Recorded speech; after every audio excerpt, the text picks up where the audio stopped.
Welcome to Stories from WineCountry.com. I'm Jim Nicas from the Castle Restaurant, and today's not necessarily a funny story yet, but we're working on that. But I have a special guest, Louisa Sawyer Lindquist from Verdad Winery in California, and to kind of rehash a little bit of the dinner that we had last night. It was a lot of fun, and I think went pretty well. Welcome. Thank you. Thank you. I agree. I believe that the wine and food pairing was magnificent. The wine seemed very well received. People were having a good time. People were interested and really wanted to know about the wine. So I found that to be incredibly gratifying. Even in the middle of the meal, people were asking questions. Oftentimes I've done these events, and after the first or second course, it's like everybody's attention span is completely gone, and everybody here was so engaged. It was great. It was a lot of fun, and just to give you an idea, that Luisa's wines are Spanish varietals, and they are certainly, in my estimation, better than the varietals coming out of Spain, and it's quite a task to do that in California. Everyone would expect Cabernet or Chardonnay or another varietal, but the wines showed absolutely spectacular. You should tell us a little bit about Verdad, because I did miss some of the history while I was cooking. Yes, sure. You can't do everything. Well, I started Verdad in 2000. My first wines were Albarino and a Rosé. And by the way, Verdad Albarino is the first Albarino commercially released in the U.S. And the best, I can tell you. And I believe there was another producer in Napa who came out with one at the same time. And then in 2001, I followed that up with the Tempranillo. So I had the idea of doing Spanish varietal wines because, coming from the East Coast, when I was visiting the California wine country, I looked at the place names that were all in Spanish and the geographical area, which looked like Spain, and I thought Spanish varietals were underrepresented, especially given the history of California, Mexico, and Spain. And so when the opportunity came around to get cuttings of Albarino, which a colleague of my husband and mine, Brian Babcock, brought over vine cuttings from Bodegas Morgadillo in Rias Baixas in Galicia, in that northwest part of Spain. Before 9/11, he got permission from the winemaker to take those cuttings. His friend, who was a flight attendant, packed them up for him. Brian planted about 1/4 of an acre and made a vintage of Albarino, but decided he didn't want to work with it commercially. And so we bought 150 sticks from him that we propagated, and that was 1996, that we eventually propagated into 5 acres, 2 in Santa Ynez Valley and about 3 in Edna Valley. So that was a long-term project. The Tempranillo, we were able to get cuttings and budwood from a nursery from Rioja planting that they had, but they were never able to give me a provenance of where in Rioja those vines were from. The wine that I first made was probably the most tannic red wine I've ever tasted in my entire life, and it became quickly clear as to why the Spaniards aged the wines for so long, because the tannins are very, I call it my macho wine. They're just brawny and unyielding, and they need time in the barrel and time in the bottle before the wine becomes more interesting and drinkable and supple. And in 2000 and I think 1999 and 2000, we bought some budwood from Stephen Ventrello, who used to represent the classical wines of Spain. He was visiting Alejandro Fernandez at Bodegas Pesquera, and Senor Fernandez gave Steve permission to take cuttings from his famous Pesquera vineyard. So Steve did that, brought the vines over to Napa, planted a vineyard called Parador Vineyard, and I bought the cuttings for him for that Pescara clone, put them initially in Santa Ynez Valley, and realized right away it was a superior clone. The grapes and the vines looked very similar to the Rioja, but the fruit itself was had a lovely mid-palate, which the Rioja vines lacked, and just made a more supple, friendly wine. And so that's what I put into and planted the vineyard in Edna. We used only the Pescara cuttings, and that's what's in the Tempranillo that we had last night. Cool. And it was drinking incredibly well. Just one of those wines that really never ceased to amaze people. It just kept coming and coming and coming. And it was really a wonderful selection of wine. But thank you. Yeah, and you know, if people don't understand is all the work and time and effort that goes into that, and I guess that's why you know, most of us will, you know, recount that old axiom: if you want to make a small fortune in the wine business, start with a large fortune, Right. or work like the devil. Yes, and luck has something to do with it too. Another thing is you have to really plan. It does your vision for making a new wine might take 4 years to actually come into fruition, especially if you're planting your own vineyards.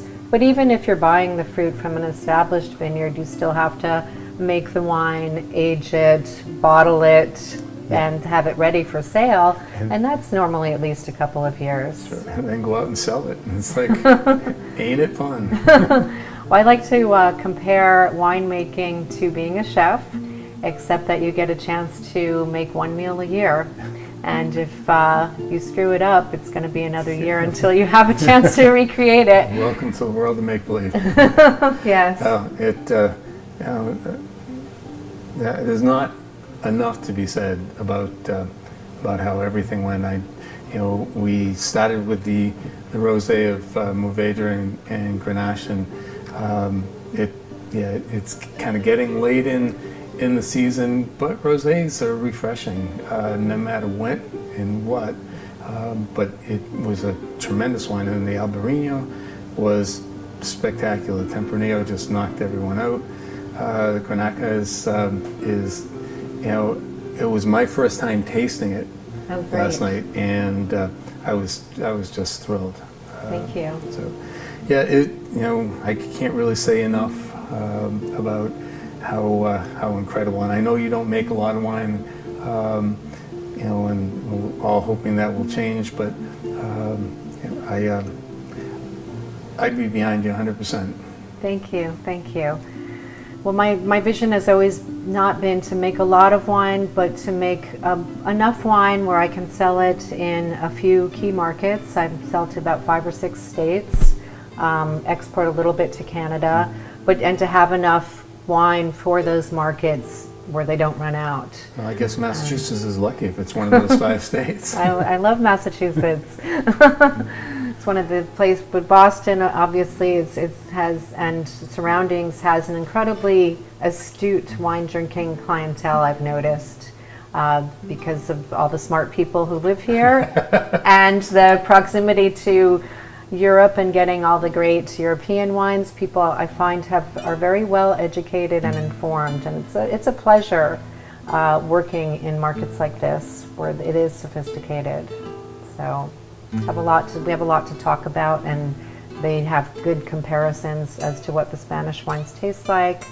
The hardest thing for me is for someone to say, well, I could get a Tempranillo from Spain that's $10 or $15. And they don't realize that I have worked with biodynamic fruit. The land in California is very expensive. To farm biodynamically is very expensive. I use pretty much exclusively French oak. I do use a little bit of Hungarian also. These wines are definitely artisanal, handcrafted, and expensive to make, and it's not like a mass-produced wine that might come from a Spanish winery that's delicious wine, but it might be just not special. and then they would use a composite cork. And I have a theory about composite corks is oftentimes they have a little bit of cork taint within them because they're composites. And so 5%, 3 to 5% of every composite cork has cork taint in it. I use natural corks that are really high quality, and every little thing it's all in the details. Yes, sure, Yes. everything will add to the price, but yeah, you can buy a more generic Cabernet Sauvignon or Chardonnay from California.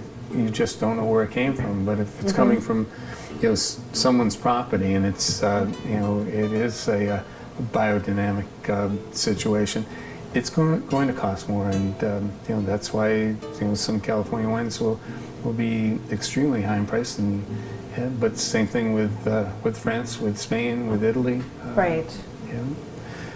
It's it is all down to one last thing. It's the quality in the bottle, and judging from the almost 60 people last night that were just thrilled with every sip. I poured an awful lot of repours, and that's always a very good indicator, how the quality is. Luckily the food showed off pretty well too, so it was it was a win-win situation. Absolutely. I think from the first course with the Albarino with the scallops was just beautiful. The food and the wine sung, and then followed by the fillet and the different preparations of potatoes and the spinach. Everything just was really, really sung. Cool. Yeah, it was a great event, and I did get a little bit that you worked for Chateau Routade. Yes. Back I think it was 96, 97, and 98. I helped sell the Chateau Routade wines nationally, and my husband was the consulting winemaker there. So he would fly out 3 or 4 times a year and work with their cellar staff and kind of set the tone. Routade at that point was owned by Philippe Bieler. He was a Swiss-Canadian businessman, very passionate about wine, kind of a newcomer to the Provence region, so people were really looking at him, and it was a really great experience for me working with those wines. And the beautiful vineyards of Provence, absolutely gorgeous, but you don't realize they're in a very mountainous region, and there was often times that hail would come in June, or frost would come when the grapevines were flowering, and they'd have to be out there with smudge pots and smoke and fire to warm things up. The vineyards were very remote, so they didn't have sophisticated systems to fight that off. And that was in a warmer region, and you realize that a lot of these vineyards in France face so much more challenges from the natural elements than we do in California. It's really eye-opening. You still have enough to fight in California. Oh yeah. But yeah, it's. I used Routade for many years, and I always said that Provence would be the place that I would run away and hide with my wife, but I told too many people, and now I can't do that. It is spectacularly beautiful there. It really, really is. So yeah, it seems like you've kind of done a few things that there has to be some drive, some passion behind this, and many people would say, "What is she doing? Why?" That's a good question. I have to say, I've always been captivated by really fine wine, and just the way that different wines tell the stories of where they're from. I started out with a vision of making Spanish varietal wines, and it was a big learning curve for me. And I realized quickly that vineyard sourcing is so important. Santinez was good for Tempranillo, and I could make some nice rosés, but I realized Albarino, it was a little bit too warm. And so when I had a chance to farm and plant some Albarino towards the Pacific Ocean, which the vineyard in Edna Valley is 5 miles or so from the Pacific Ocean with a direct ocean influence. And I planted Tempranillo there. Everything changed. The fruit quality was so much better, and and you just want it to be as good as possible. Some years it's challenging because the crop might be bigger than you wanted, or a lot of times with native fermentations, which you have to do for biodynamic wines. I've had a couple of stuck fermentations, and that's been challenging. For the 13 Tempranillo, I did a whole cluster for the first time, and it was showing weird in the barrel, and that was scary.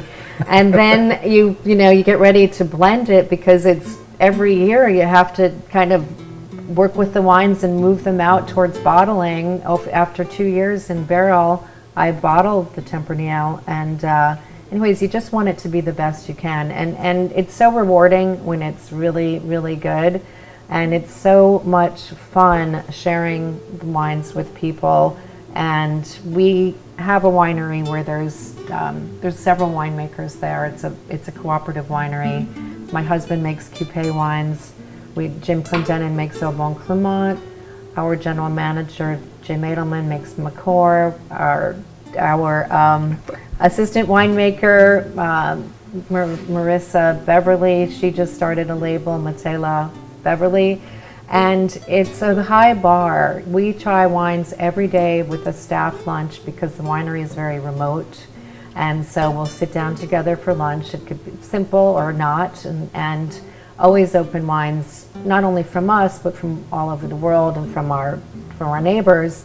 And we are a discerning bunch, and after a while, you want to be able to be in this game at that quality level, and it's a lot of fun to feel like you are part of that,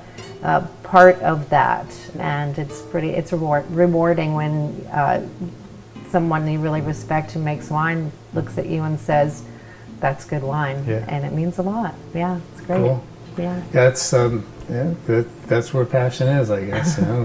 But you certainly do. You do kind of personify that in the short time that we've known each other. It's a great feeling, and I did want to say something. I didn't want to forget it, but there was someone last night that was just enthralled with the Albarino, and her comment was, "It's so creamy in the finish," whereas a lot of Albarino can fall short somewhat in the finish. It can be very pleasant, but yours just was creamy and lingering, and it was absolutely true. And she's a scientist, so when she pinpoints things, you take notice. Sure. Well, I think the interesting thing about Albarino in Edna Valley during a normal vintage is you have the natural acidity from Albarino that's inherent in the grape in a relatively cool, marine-influenced vineyard site. So the acid at picking will come in between 8 and 12, sometimes higher. I try to pick 2 different picks. And so the wine goes through both a primary and a malolactic fermentation. With the biodynamic winemaking, it's somewhat of a hands-off approach. You don't stop anything. You really do let the grapes express themselves. And because the wines come in balanced and are naturally high acidity, they go through the malolactic fermentation, which takes the malic acid, turns it into lactic acid. And I also have a portion, about 2/3 is stainless steel fermentation, a third or so in neutral barrels, which adds a textural component to the wine. So between the malolactic and the barrel aging, you get a creaminess on the finish, and without taking away any of the acidity. The acidity is there, it's refreshing, and so it's got a lot going on, and also a lot of minerality in that wine. Yeah. You heard it here first from a great winemaker. Oh, thank you. You're very kind. I know when we met last year, our mutual friend Shari had told me about you and your wonderful wine program, and how you do these wonderful wine dinners. How is it that you're still interested and fascinated and loving the wine part of your business? Well, I love to drink. Amen. After my family's been here 68 years, and we kind of pioneered the wine dinner program in Central Mass, and it's really been a labor of love. I don't do as many as I once did. I do things that I really feel passionate about. When you meet someone and it's their child, it's them on the label, it's their blood, sweat, and tears that go into making it, and that they're that interesting. Yes, I want to do a dinner, and consequently, last night, you can meet people, and you go like, yeah, all right, the wines are good, but I don't really feel like doing a dinner with you, or and not to take anything away from kind of national reps. If you can't have that person who is, it's their life, and they're responsible for everything. I don't want to play. If I'm going to put in 20 or 30 hours a day for a month, just trying to make it all come together. I want someone whose baby it is and has as much passion for that as I would have for the food to blend with their wine. Absolutely. And just talking to you and knowing that you're thinking of the food pairings behind the wine and what's going to go well with it, it just brings back a memory of when I was first in the business, and I would have blind wine tastings with other colleagues in the wine business, and we'd get together maybe once a month. And there was a gentleman from, I think it was Palmer Vineyard on Long Island, and we'd do the paper bags and we'd taste the wines, and he'd be like, this isn't the right way to taste wine. The right way to taste wine is with food. And he's right. I mean, there's one way, yes, you can taste if it's a properly made wine, but it's with food that it sings, and there's a great marriage between flavors and cuisines. Well, I think because after this many years, there's a whole bunch of those little axioms that kind of run around in your brain. If it's taste on apples, buy on cheese. Because that is food that goes with that wine. If there's a discrepancy or a problem with the wine, you're going to taste it. But if you put food with it, sometimes that it gets away. But when you pair food and wine together, it really should be working as in unison to highlight both the food and the wine. Yes. My food didn't have to highlight your wine last night. That's for damn sure. It was great. Thank you. Thank you.